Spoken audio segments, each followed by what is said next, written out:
Hi guys, मी fit दाढीवाला. आज आहे day 30 of my 60 days transformation journey. 30 days ago, I started with doubt.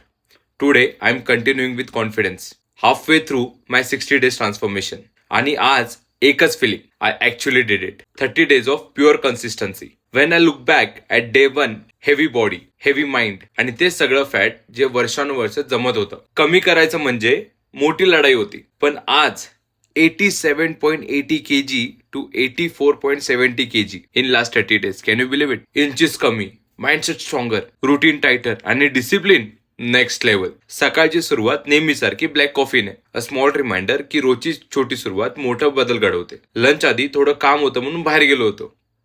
तेव्हा एक हलकं वॉटरमेलन ज्यूस घेतलं, रिफ्रेशिंग, क्लीन ऑन ट्रॅक. घरी परतलो, शांत बसलो आणि मग लंच केला. सिम्पल क्लीन माझ्या रुटीन प्रमाणे. इव्हनिंगला गेलो बर्थडे पार्टीला. अँड ऑनेस्टली गोडाचा मोह खूप होता. 30 days कम्प्लीट झाले होते म्हणून वाटलं आज थोडं चालेल का. बट मग आठवलं पनीर मूस, ज्याची रेसिपी मी इंस्टाग्रामला स्क्रोल करताना बघितली होती. माय क्लीन स्वीट फिक्स. तेच घेतलं. टेम्पटेशनवर छोटासा विजय. डे संपताना एकच रिअलायझेशन झालं. This 30 days weren't about losing weight.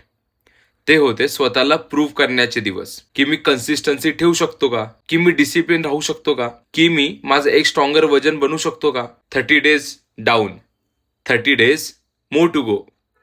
And trust me, this time I am unstoppable.